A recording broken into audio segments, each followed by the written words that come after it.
The moment Ilhan Omar told President Trump, "You don't belong in the White House," on live television, she made the fatal mistake every politician makes when they forget Trump never loses a fight.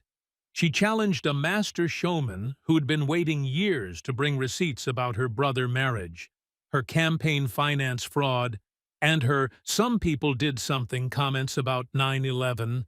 CNN had organized America's Town Hall, a presidential conversation, as what they thought would be a chance to grill Trump on immigration policy.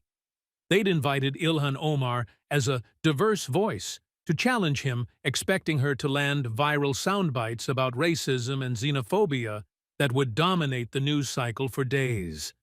The network had spent weeks promoting it as a crucial conversation about America's values and holding power accountable.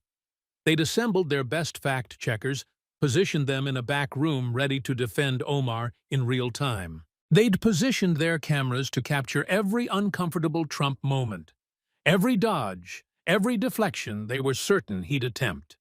They'd briefed their moderator on how to press Trump while giving Omar space to make her points. They'd done everything possible to set up what they thought would be a win. They had no idea what was about to happen, because they'd made the fatal mistake of underestimating Trump. Again. Trump had arrived with something CNN hadn't anticipated: a binder. A thick-tabbed, meticulously organized binder containing marriage certificates, immigration documents, campaign, finance records, photographs, social media screenshots, and video footage that would end Ilhan Omar's political career. He'd been preparing for this moment since she'd first attacked him years ago, cataloging every scandal, every controversy, every unanswered question about her past. He'd had his team verify everything, cross-check sources, prepare visual aids. Because Trump doesn't forget slights. Trump doesn't forgive attacks. And Trump always, always keeps receipts.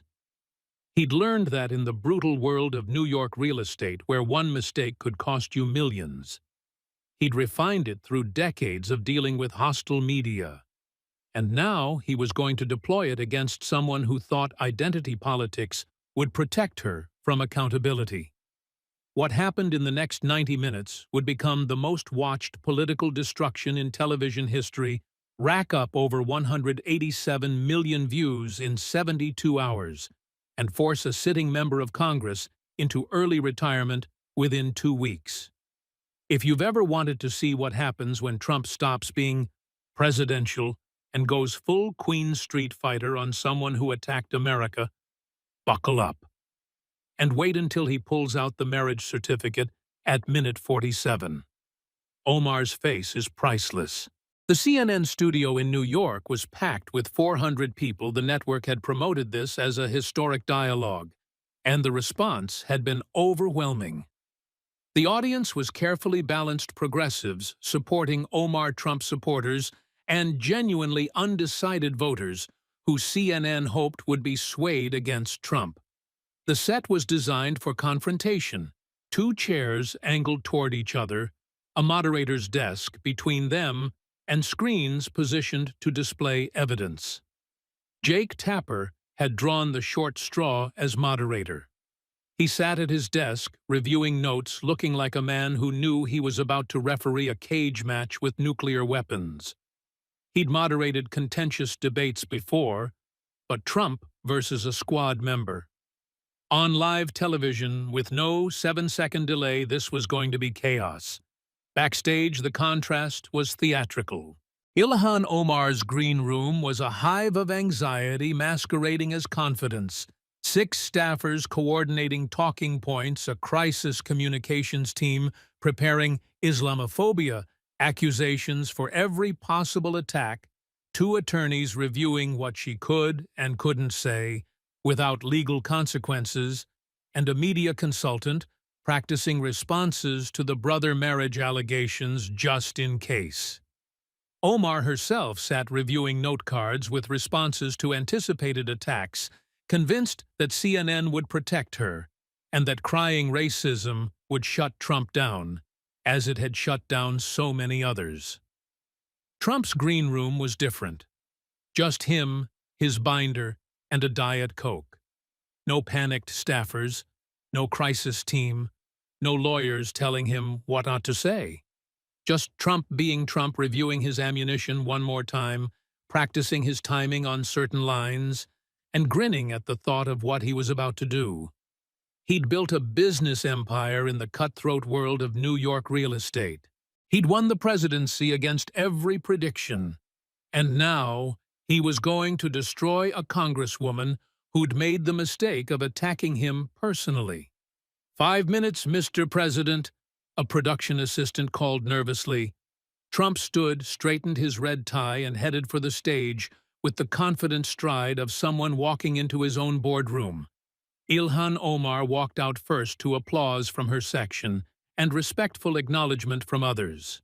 She wore a red hijab that matched her blazer designer clothing that probably cost more than most Americans' monthly salary, and the confident expression of someone who thought she knew how this would play out. She'd attacked Trump dozens of times before. She'd faced criticism and survived. This would be no different. She had no idea what was coming. President Trump walked out 30 seconds later to thunderous applause that lasted nearly 40 seconds, so long that Jake Tapper had to gesture for quiet.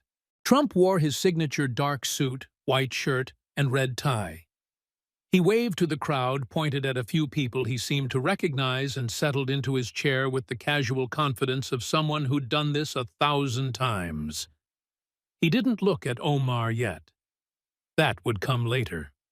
Jake Tapper began his introduction, laying out the format and emphasizing civility. Trump smiled slightly. Civility wasn't going to last long. "Let me start with a question about immigration policy and—" Jake began. "Jake, before we get into policy," Omar interrupted, already pivoting to offense, "I think it's important to address something directly." She turned to face Trump. "President Trump doesn't belong in the White House. He's a racist, a xenophobe, someone who has spent his entire presidency attacking immigrants, attacking Muslims, attacking people like me, who represent the diversity that makes America great." The audience stirred. She'd gone for the throat in the first minute. "He represents everything wrong with America, the hatred, the division, the bigotry. And frankly, having him as president is an embarrassment to our nation and our values." Telling Trump he doesn't belong in the White House is like telling a shark it shouldn't swim. Bold strategy. Trump's face broke into a huge grin. She'd just given him exactly what he wanted, the opening to take her apart, piece by piece. "Well, Ilhan," Trump said, his voice warm and friendly, "it's nice to see you too. You look lovely tonight, by the way. That's a beautiful hijab. Red is your color." The audience laughed. He'd already disarmed her hostility with charm. "But, you know what? You're absolutely right about one thing. We should talk about who belongs where. I think that's a fantastic topic. Really fantastic." He shifted in his chair, getting comfortable. "But before we get into that, I want to address something you said. Something you've said before. About September 11th. Omar's confident expression faltered slightly. Trump noticed, and his grin widened. He nodded to the control booth, and footage appeared on the screens behind them. There was Ilhan Omar at a CARE event in March 2019 speaking about Muslim civil liberties. CARE was founded after 9/11. Omar's voice filled the studio because they recognized that some people did something and that all of us were starting to lose access to our civil liberties. The clip kept playing. In full context, it was worse. She said it dismissively with a shrug, as if the worst terrorist attack in American history was a minor detail on the way to her point about Muslim victimhood. Trump let the clip finish. Let it sit in the air. Let the audience absorb what they'd just heard. "Some people did something," Trump repeated slowly, letting each word land. That's what you said. That's how you described September 11th, 2001. The murder of 2,970 Americans. The worst terrorist attack on American soil in our nation's history. His voice dropped, became quieter, more serious Trump, at his most effective. I was in New York City that day, Ilhan. I was in my office in Trump Tower. I saw the smoke from the towers. I watched them fall. I went down to Ground Zero in the days after.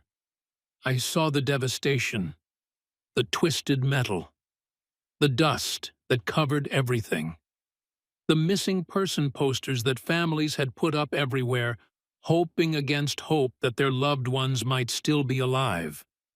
He paused, let the image sink in. I saw the grief, the trauma, the way that city came together in the worst moment of our history. And I'll never forget it. None of us who were there will ever forget it. He looked directly at Omar. And you called it, some people did something, like it was nothing. Like 2 to 977 murdered Americans were just a footnote in your story about Muslim victimhood. Trump turned to the audience. She came here as a refugee when she was 12 years old. She came from Somalia, a country torn apart by war and violence and chaos, and America took her family in. We gave them safety. We gave them food, housing, education, opportunity. We gave them everything. He turned back to Omar. And you can't even properly honor the Americans who were murdered on 9/11. You minimize it. You reduce it to, some people did something, like it was nothing. Like they were nothing. His voice was rising now, the Queen's accent getting thicker. You said, I don't belong in the White House. I was elected by 63 million Americans. I won 304 electoral votes. The biggest Republican victory in years. The American people put me there, he pointed at her. But you can't even show basic respect for 2,907 murdered Americans. So let me ask you something, Ilhan, who really doesn't belong here. The president who was elected by the American people to defend this country, or the congresswoman who minimizes the worst attack on American soil. The audience erupted in applause. Not just Trump supporters, but moderates, and even some who'd come planning to oppose him. The some people did something, quote, was indefensible and everyone knew it. Jake Tapper tried to regain control. Mr. President Congresswoman Omar has explained that the quote was, the quote speaks for itself. Jake. Trump interrupted. Some people did something. That's what she said. No explanation makes that okay. None. She attacked the president, then got destroyed with her own 9/11 quote. Share, if you remember where you were on 9/11. Omar tried to recover, falling back on her familiar defense.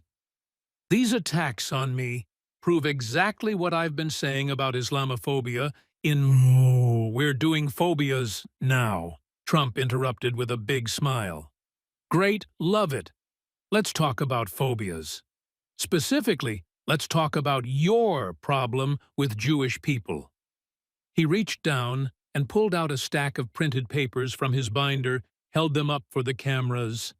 Nothing ruins a victim narrative faster than your own Twitter history. These are tweets, Ilhan. Your tweets about Jews. Want to see them? Without waiting for an answer, he nodded to the control booth, and images appeared on the screens. The first was a tweet from February 10th, 2019.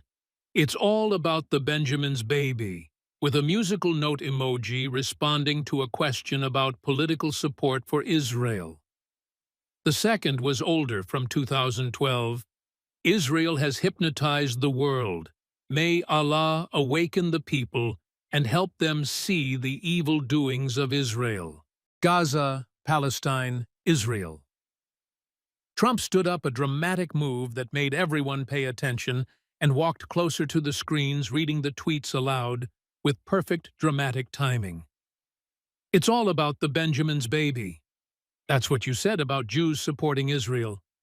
The Benjamins. Money. The classic anti-Semitic trope that Jews control things with money. He pointed at the second tweet. Israel has hypnotized the world. Hypnotized. That's another classic anti-Semitic conspiracy theory that Jews have mystical power to control global opinion. He turned to face her directly. And you know what the best part is? Your own party condemned you for these statements. Democrats. Your own people. He pulled out official House resolutions, waved them in the air. H.R.'s 183 passed in March 2019. A resolution condemning anti-Semitism. Passed because of your statements. Nancy Pelosi, not exactly a Republican, felt compelled to bring this to the floor because of what you said. Trump walked back to his chair, sat down, but kept going. And it wasn't just once. You did it again? They had to condemn you twice. 2 separate times. Your own party said, Ilhan, you've gone too far with the anti-Semitism. He shook his head in exaggerated disbelief. When Democrats who will defend anyone for anything when they condemn you for anti-Semitism, you know it's bad. Trump turned to the audience, his voice becoming conversational, engaging them directly. Let me ask you folks something. If I tweeted, it's all about the welfare, when discussing a social program, what would they call me? Several audience members responded, racist. Exactly. Trump pointed at them. They'd call me racist. And they'd be right, because that would be a racist stereotype. He turned back to Omar. But when you say it's all about the Benjamins, about Jews, that's okay. That's just criticism of Israeli policy. Give me a break. Omar tried to interject. I was criticizing the Israeli government's treatment of Palestinians. No, Trump cut her off firmly. You didn't say, I disagree with this policy. You said, it's all about the Benjamins. That's not policy criticism. That's an anti-Semitic trope. You attacked Jews as a people, not Israel as a country. He pulled out more documentation. You compared Israel to Nazi Germany. You supported the BDS movement, which even many Democrats say is anti-Semitic. You questioned whether American Jews who support Israel have dual loyalty, another classic anti-Semitic accusation that's been used to marginalize Jews for centuries. Trump's voice became more serious. You came here as a refugee. You know who else came to America as refugees? Jews, fleeing the Holocaust. 6 million murdered in Europe because of conspiracy theories about Jews and money and power. The exact same conspiracy theories you're spreading. He let that land, then continued. They came here like your family came here seeking safety and opportunity, and you attack them using the same language that led to their genocide. It's disgusting. He pulled out the House condemnation resolutions again. Your own party condemned you. Twice. Nancy Pelosi, Chuck Schumer, Jerry Nadler, a Jewish Democrat from New York. They all said you crossed the line. Trump leaned forward. So let me get this straight. You call me racist. You call me bigoted. But you're the one who spread anti-Semitism so bad that Democrats who never condemned their own felt they had no choice. You're the one who got officially condemned. Twice. He sat back with a satisfied grin. But I'm the bigot. I don't think so, Ilhan. I really don't think so. Democrats condemned her twice for anti-Semitism. But she calls Trump racist. Comment receipts if you see the projection. Jake Tapper, looking increasingly overwhelmed, tried to move the conversation. Let's discuss immigration policy reform. Oh, immigration, Trump interrupted enthusiastically. Great topic, love it. Let's talk immigration. He reached for his binder, the thick one he'd brought, and flipped it open with theatrical flair. Specifically, let's talk about your immigration story, Ilhan, because it's complicated. The look on her face when he opened that binder was the look of someone who just realized they brought a knife to a nuke fight. You married someone named Ahmed Noor Saeed Elmi in 2009, correct? Omar's voice was tight. My personal life is not yes or no. Trump pressed his businessman negotiating tactics on full display. Simple question. Did you marry Ahmed Noor Saeed Elmi in 2009? Yes, but thank you. Trump smiled. Now we're getting somewhere. You married him in 2009, but you were already in a relationship with Ahmed Hirsi, right? Having his children. He pulled out a timeline, and it appeared on the screens. Let me walk everyone through this because it's like a soap opera.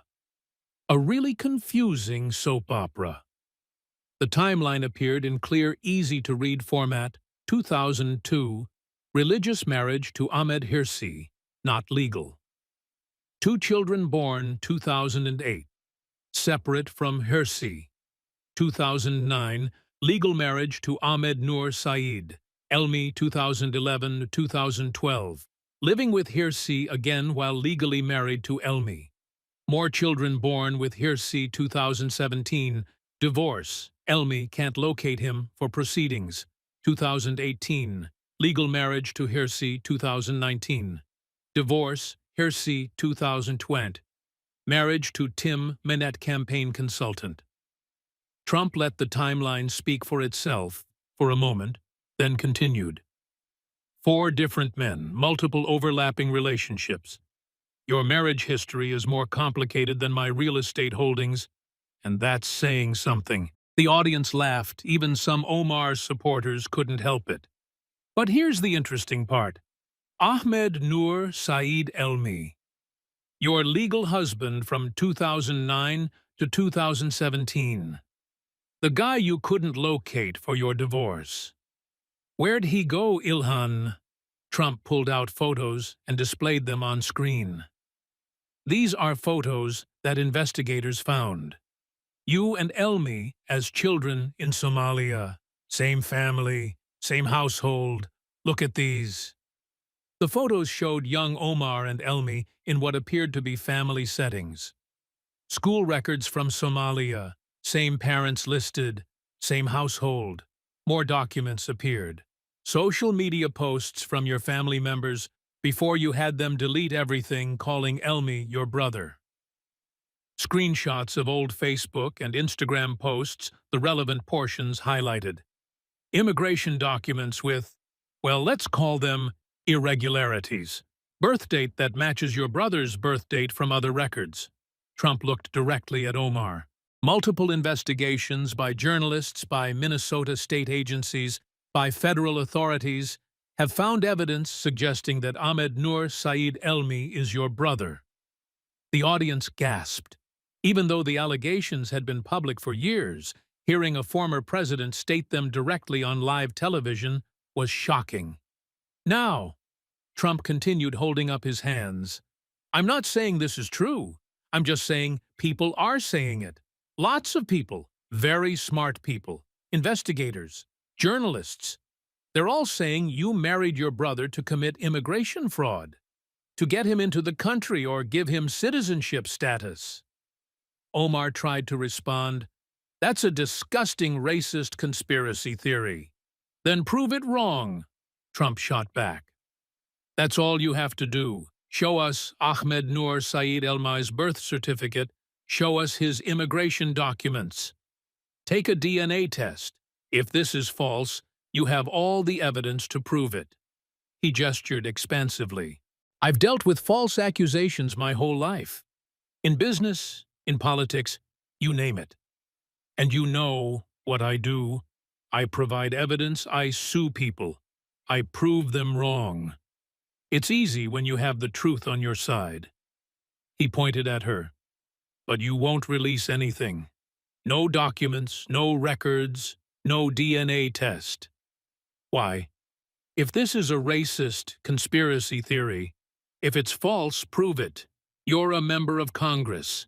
You have access to all these documents. Release them. Silence from Omar. Complete silence. Trump pressed the advantage. Let me tell you what we can prove. Even without the brother allegation, you've got major problems. He pulled out Minnesota Campaign Finance Board documents. You filed joint tax returns with Ahmed Hirsi in 2014 and 2015. That's documented by Minnesota investigators. But you were legally married to Ahmed Nur Saeed Elmi during those years. The documents appeared on screen. Official state letterhead violations clearly noted. That's tax fraud, Ilhan. Not alleged, not conspiracy theory. Documented, proven, admitted. You paid a fine of $3,469 to Minnesota for violations including improper tax filings. He held up the fine documentation. You paid the fine. You never explained what you did. You just paid it and moved on, hoping the media wouldn't cover it. And they didn't. But I did my homework. Trump turned to the audience. Can you believe this, folks? We gave her family refuge from Somalia. We saved them, gave them safety, opportunity, education, everything. And she potentially games the immigration system, commits fraud to bring in someone who might be her brother. He turned back to Omar, and his voice became harder. You lecture me about immigration. You want open borders, no IC, no enforcement, amnesty for everyone. You attack anyone who thinks immigration laws should be followed. He shook his head. But you won't answer basic questions about your immigration, about your potential fraud, about your manipulation of the system. He leaned forward, voice dropping to that dangerous quiet that meant he was about to land a big line. I built buildings in New York City, 50 years in business. You know what we call this in Queens? He paused for perfect timing. A con job. The audience erupted in applause and laughter. Won't release documents to disprove it. Trump asked the questions we've been asking for years. Share if you want answers. Trump was just getting warmed up. He flipped to another tab in his binder. Now, let's talk about your current husband, Tim Minot. Nice guy. Runs a consulting firm, E Street Group. Very successful. He looked at Omar with exaggerated curiosity. Want to know how successful? Want to know how much money he's made from your campaign? He pulled out FEC filings, thick stacks of them. Trump built an empire. He knows a grift when he sees one. $2.8 million, Trump announced dramatically. Your campaign has paid your husband's firm $2.8 million. That's almost $3 million. He let the number hang in the air. Now I've run successful businesses. I've made a lot of money legally, I might add. And I know what consulting costs. This isn't consulting. This is something else. He put on reading glasses, a rare move that signaled he was about to get into details. Let me walk you through the timeline because this is important. A new timeline appeared on screen. 2018, Tim Minot begins consulting for Omar's campaign. Both are married to other people. August 2019. Minot's wife, Beth, files for divorce. Specifically cites an affair with Ilhan Omar. Court documents state, defendant's more recent travel and long work hours now appear to be more related to his affair with rapper Ilhan Omar. October 2019. Omar divorces Ahmed Hirsi, husband, number 3, March 2020.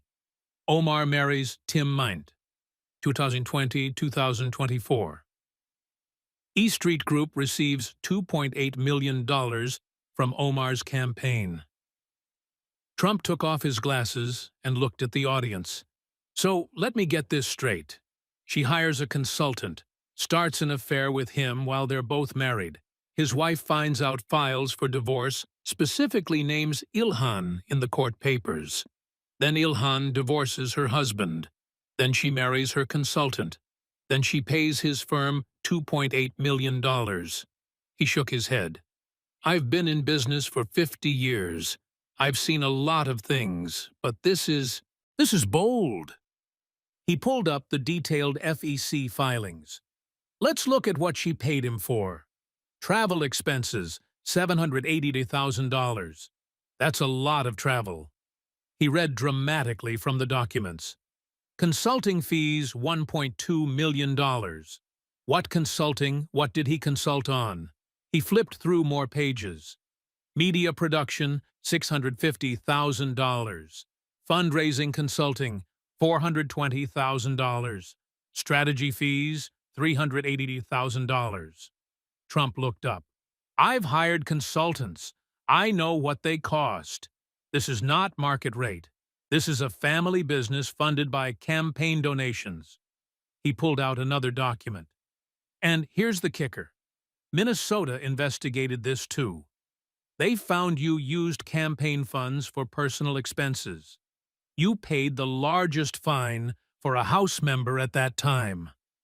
The fine documentation appeared 3/469 to Minnesota Campaign Finance Board. You paid it, never explained it, just wrote the check and moved on. In my business, you know what we call that hush money. The audience laughed. Trump became more serious. But here's what really bothers me. People donated to your campaign. Working people, teachers, nurses, regular folks who believed your message about fighting for them. They sent you $25, $50, maybe $100. Small donations from people who couldn't really afford it, but believed in you. His voice hardened. And you funneled millions of those dollars to your husband's business. That's not political consulting. That's theft, dressed up with better paperwork, but still theft. He pointed at her. I've been accused of a lot of things in business, but I've never taken money from working people and given it to my family members. That's low, Ilhan. Really low.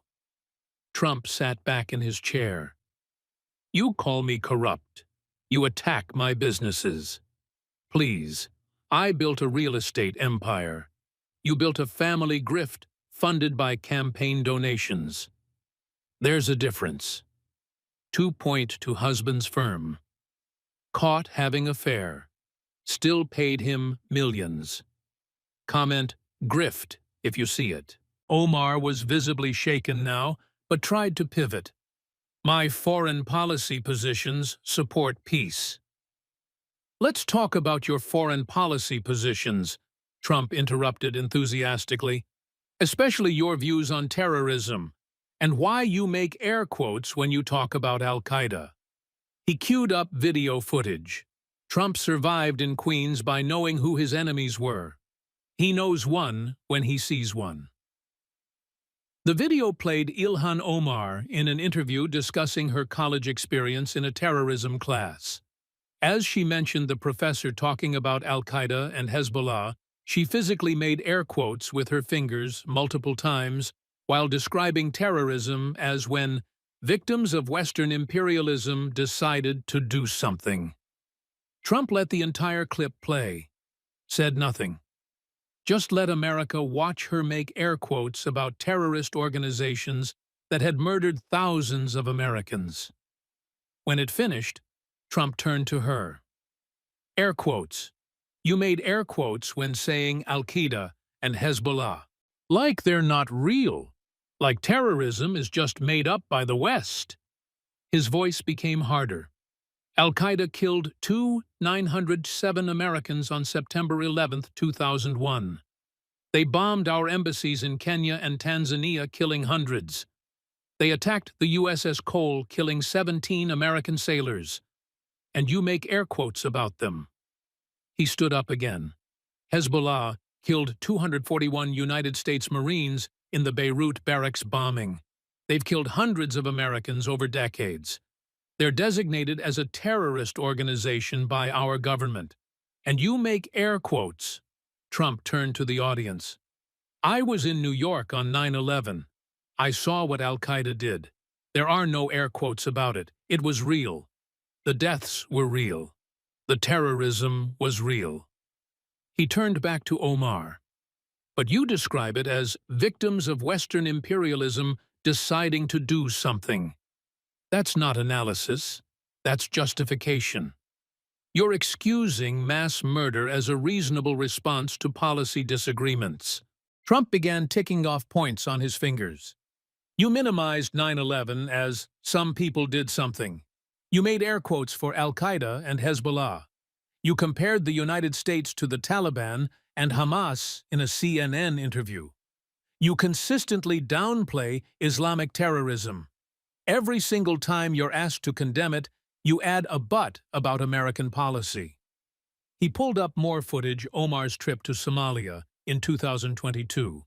You went to Somalia. Look at this. Big rallies, huge crowds. You were treated like a returning hero. The footage showed Omar addressing enthusiastic crowds in Mogadishu, speaking in Somali, being celebrated. You didn't visit victims of Al-Shabaab, the Somali terrorist group. You didn't talk about the Americans they've killed. You held political rallies. You talked about Somali nationalism. He replayed a specific clip where Omar said, "Ask us what country we are from." Listen to that. Ask us what country we are from. Not, I'm American. Not, I represent Minnesota. She says, ask what country she's from. Like she's not American first. Trump walked to the center of the stage. You're a member of the United States Congress. You took an oath to this country. But you identify as Somali first, American second, if at all. His voice rose. So let me ask you directly, Ilhan. Whose side are you on? Because from where I sit looking at your pattern of minimizing terrorism against Americans, making air quotes about terrorist organizations, identifying as Somali over American, it doesn't look like you're on our side. The audience began chanting, USA, USA, USA. Jake Tapper tried to restore order, but Trump just smiled and let it go on for a few seconds before gesturing for quiet. They know whose side they're on, Trump said. The question is, does she, air quotes for Al-Qaeda? Some people did something, identifies as Somali. Share if you know whose side she's on. Omar was desperate now, grasping for any defense. I'm grateful for the opportunities America has given me. Show me, Trump challenged immediately. Show me one time, just one, where you defended America without attacking it. Trump's from Queens. He doesn't do subtle. Time for the knockout. One speech, one interview, one tweet, where you say something positive about America without adding but, or however, or immediately criticizing us. He gestured expansively. Go ahead, I'll wait. The whole country is waiting.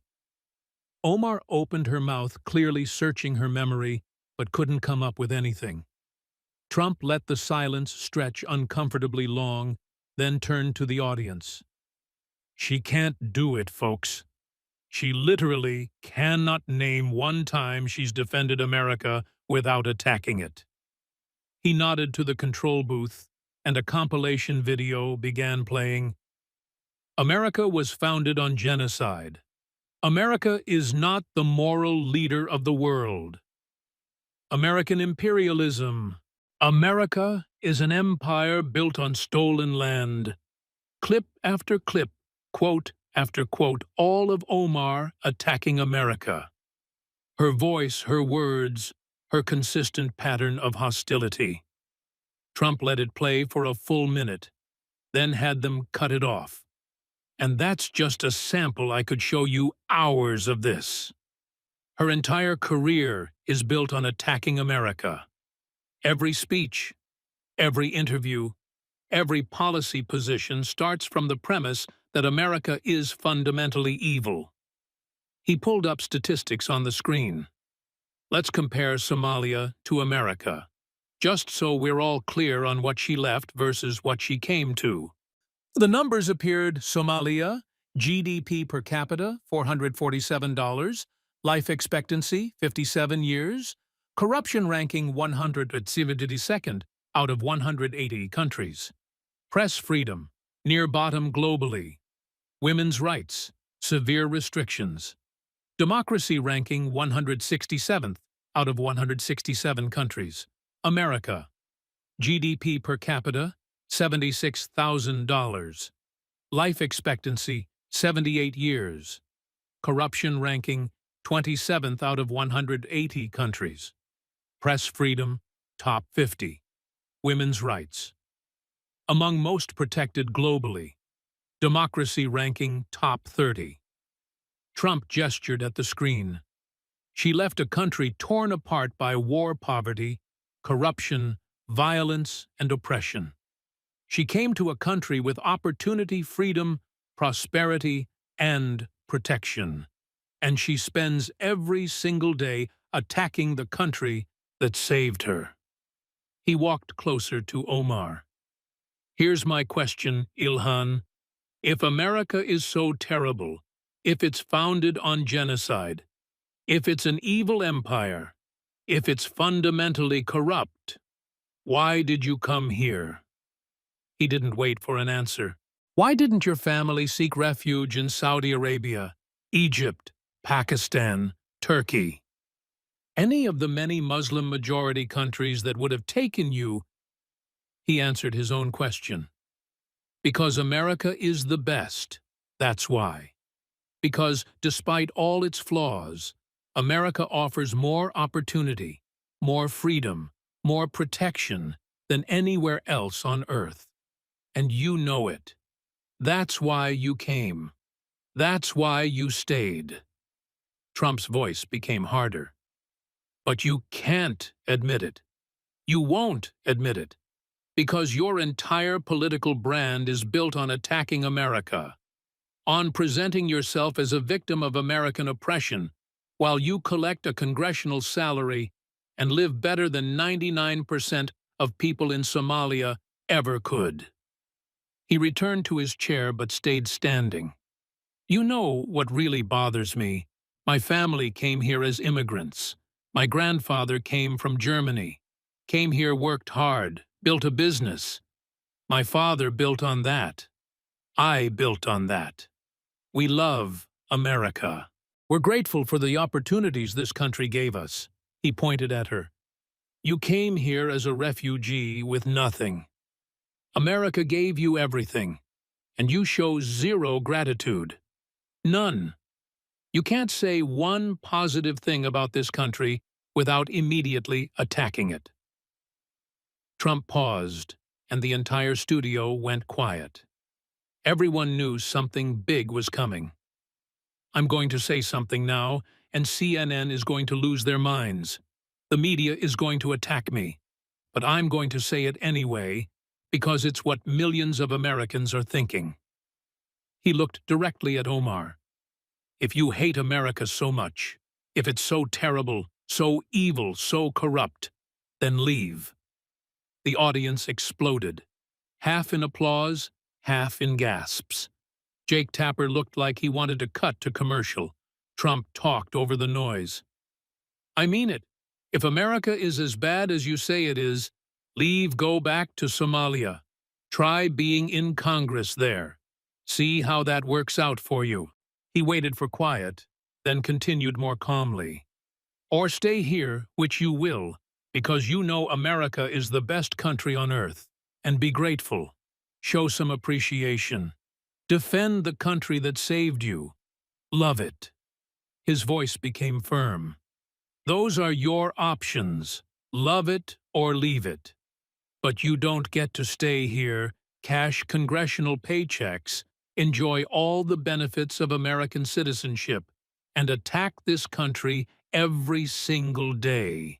That's not how this works. Trump sat down. I'm not saying America is perfect. It's not. but it's the greatest country in the world. And if you can't appreciate that, if you can't be grateful for what this country gave you, then maybe you're in the wrong place. Trump said what we've all been thinking. America, love it or leave it. Comment if you agree. Jake Tapper, knowing they were running out of time and that this debate had already made history, moved to closing statements. Congresswoman Omar, final thoughts. Omar gathered herself, falling back on her most familiar defense. Tonight has proven everything I've been saying about racism and Islamophobia in, oh no, no, no, no, Trump interrupted, standing up and walking to center stage. We're not ending like that. Not a chance. The audience went quiet. Everyone knew this was the finale. You opened this debate by saying, I don't belong in the White House. You said I'm an embarrassment, that I represent everything wrong with America. Trump's voice was strong, commanding. Well, let me tell you something. I was elected President of the United States. I won 304 electoral votes, 30 states, the biggest Republican victory in years. 63 million Americans voted for me. The American people, the actual American people, not the media, not the elites, they put me in the White House. He let that land. But let's talk about whether you belong in Congress. He began pacing slightly in full showman mode. You took an oath when you became a congresswoman. Same oath I took as president. I do solemnly swear that I will support and defend the Constitution of the United States against all enemies, foreign and domestic. He stopped, looked at her. Have you kept that oath? Let's review. Trump began ticking off points, his voice rising with each one. You minimized 9/11, calling it, some people did something. The worst attack on American soil by foreign enemies, and you can't properly honor the murdered. That breaks the oath. You spread anti-Semitism so bad, your own party condemned you twice. Attacking American Jews with conspiracy theories. That breaks the oath. You married someone, allegedly your brother, to commit immigration fraud. Gaming the very system that saved your family. That breaks the oath. You funneled $2.8 million in campaign donations to your husband's business, using donor money to enrich your family. That breaks the oath. You made air quotes for terrorist organizations. You excused terrorism as understandable response to Western policy. That breaks the oath. You identify as Somali first, not American. You can't defend America without attacking it. That breaks the oath. His voice became quieter, more intense. Every part of that oath, every single clause you violated. Not once, repeatedly, as a pattern, as your entire career. Trump walked closer to her. So let me ask you the questions that Americans are asking. Are you American, or are you Somali who happens to be here? Do you love America, or do you just love what America gave you while hating America itself? Whose side are you on? He didn't wait for answers. I'll tell you what I think. I think you resent America. I think you're angry that your family needed us, that you needed refuge, that you couldn't succeed in Somalia, so you came here. And instead of being grateful, you spend every day attacking the country that saved you. Trump's voice rose to its climax. I built a business empire. I employed thousands of people. I created wealth and opportunity. Then I became president, and I fought for America every single day. I love this country. I defend this country. Even when I criticize policies, I do it because I want America to be better, not because I hate what it is. He pointed at Omar. You came here with nothing. We gave you everything, and you spend every day attacking us. That's not service. That's not representation. That's betrayal. The audience began standing. First a few, then dozens, then hundreds. A standing ovation for Trump against Omar, even on CNN. Trump raised his voice over the applause. You want to know who belongs in the White House? Someone who loves America. That's me. He pointed at Omar. You want to know who doesn't belong in Congress? Someone who hates America while cashing its checks. That's you. The ovation grew louder. Jake Tapper had completely lost control. Omar sat frozen, unable to respond, unable to defend herself, unable to do anything but absorb the complete destruction of her political career. Trump walked back to his chair, sat down, and looked at the camera with a satisfied smile. Folks at home, you've seen the evidence tonight. Her own words, her own tweets, her own actions. You decide who belongs where. I trust the American people. I always have. The video hit the internet before Omar had even reached her car. Within 1 hour, 23 million views across all platforms. Within 24 hours, 89 million views. Within 72 hours, 187 million views, the most watched political moment in modern history. Love It or Leave It became the instant cultural phenomenon. Within hours, it was on T-shirts being sold outside Trump rallies.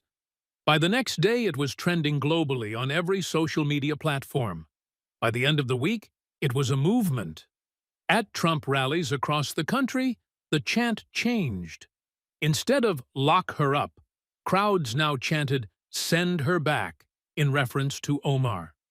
The energy was electric, the message clear. Conservative media exploded. Fox News played the debate on loop for 2 weeks. Hannity dedicated entire episodes to each scandal Trump had exposed. Tucker Carlson did a special on the brother marriage allegations. Laura Ingraham had investigators on every night presenting new evidence. But more importantly, mainstream media couldn't ignore it. The view numbers were too big. The story was too viral. CNN was forced to cover their own debate extensively. MSNBC tried to defend Omar, but their own audiences weren't buying it. The New York Times ran multiple fact checks and had to admit that most of Trump's allegations were based on documented evidence. The "some people did something" clip became the most infamous political quote since "deplorables." It played everywhere. It was impossible to escape. And every time someone saw it, they were reminded that Omar had minimized 9/11. The brother marriage allegations, long dismissed by mainstream media as conspiracy theory, suddenly became front-page news. CNN, Washington Post, New York Times outlets that had refused to cover the story were now forced to investigate because Trump had made it too big to ignore. Minnesota state investigators announced they were reopening their examination of Omar's immigration and tax records. Federal authorities confirmed they were reviewing the marriage documentation. The House Ethics Committee, under enormous pressure, announced a formal investigation into both the marriage allegations and the campaign finance issues. Ilhan Omar's political career was effectively over, and everyone knew it. Her office went silent for 36 hours after the debate. No statements, no tweets, no press releases. Her communications team was in full meltdown, unable to formulate a response when everything Trump had said was documented. When she finally tweeted, it was predictable, "Tonight's racist attacks by Trump prove why we must continue fighting against hatred and Islamophobia. I will not be silenced."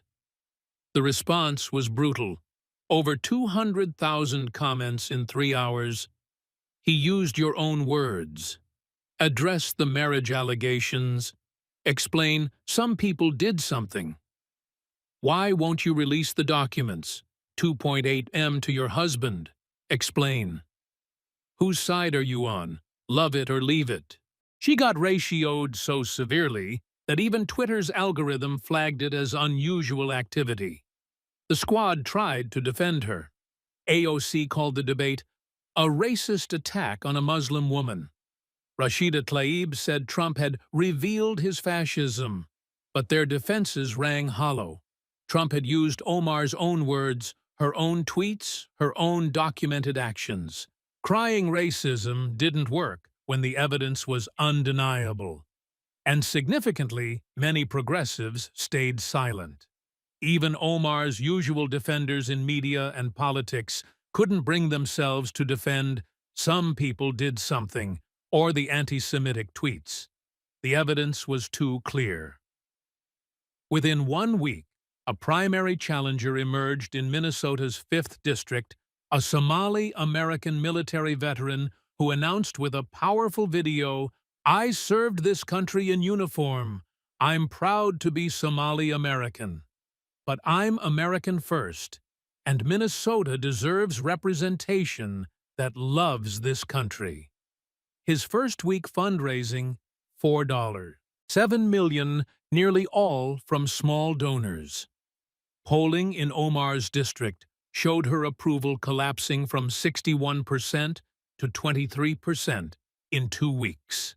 Even Democrats in her district had turned against her, down to 41% approval from 78%. 2 weeks after the debate, Ilhan Omar held a press conference. Voice shaking, reading from a prepared statement, she announced she would not seek re-election in 2020. See? After much reflection and consultation with my family, I've decided to step aside from Congress to focus on other ways to serve my community. I'm proud of my time in office, and I leave with my head held high.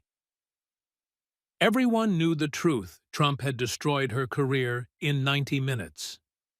The cultural impact extended far beyond politics. "Love it or leave it" became the defining phrase of a movement. Conservative groups organized "Love it or leave it" rallies in major cities. Millions of Americans who'd felt afraid to express patriotism suddenly felt empowered. Military veterans organized nationwide "Thank You Trump" events, grateful that someone had finally called out a politician who'd minimized 9/11 and made air quotes about terrorists. Jewish organizations praised Trump for confronting Omar's anti-Semitism directly when so many others had stayed silent. Even moderate Democrats privately admitted that Omar had been a liability, and her departure improved the party's prospects. 3 weeks after the debate, Trump held a rally in Minneapolis. Over 30,000 people attended. When he mentioned Omar's retirement announcement, the crowd erupted in cheers that lasted 5 minutes. "We did it, folks," Trump said with his signature grin. "We asked the questions the media wouldn't ask. We brought the receipts they wouldn't bring." And America responded. The rally crowd began chanting, "Love it or leave it, love it or leave it." Trump let it go on, then raised his hands for quiet. "You know what the beautiful thing is? We didn't destroy her. She destroyed herself. We just made everyone look at what she'd actually said and done. That's all we did." He pointed at the crowd. "And you know what? That's what we're going to keep doing. We're going to keep asking questions. We're going to keep demanding answers. We're going to keep fighting for America." The crowd roared its approval. This wasn't just a debate. This wasn't just a political confrontation. This was the moment when everything Ilhan Omar had built. Her victim narrative, her identity, politics, shield her ability to deflect criticism with accusations of bigotry came crashing down. Because she made the fatal mistake of challenging someone who doesn't back down. Ever. Donald Trump spent 50 years in the cutthroat world of New York real estate. He dealt with unions, politicians, media competitors who all tried to take him down. He learned that you don't win by being nice. You win by being prepared, by having receipts, and by never, ever backing down. Ilhan Omar thought she could attack the President of the United States and hide behind cries of Islamophobia. She thought her identity would protect her. She thought the media would defend her. She thought Americans would accept her narrative rather than examine her record. She was wrong about everything. Trump brought documentation. He presented facts. He used her own words, her own tweets, her own actions.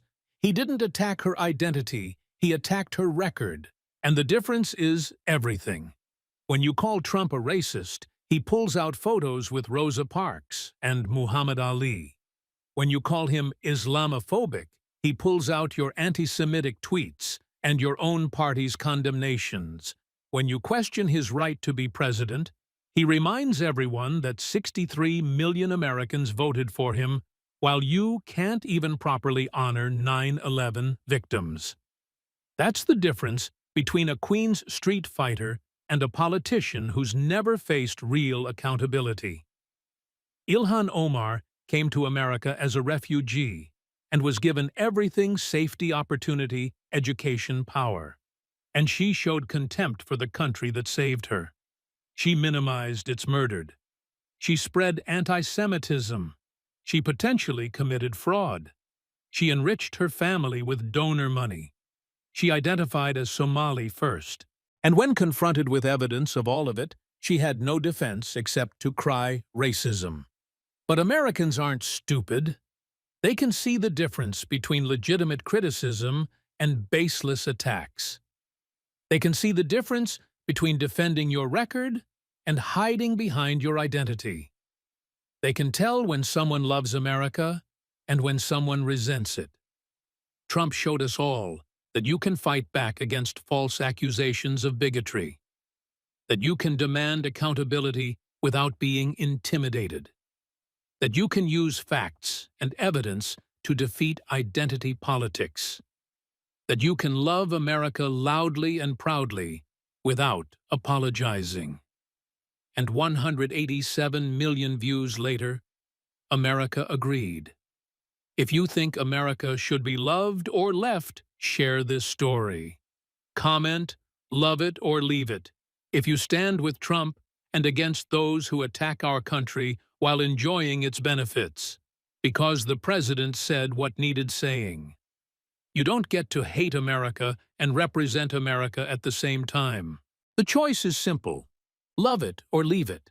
And Ilhan Omar chose to leave.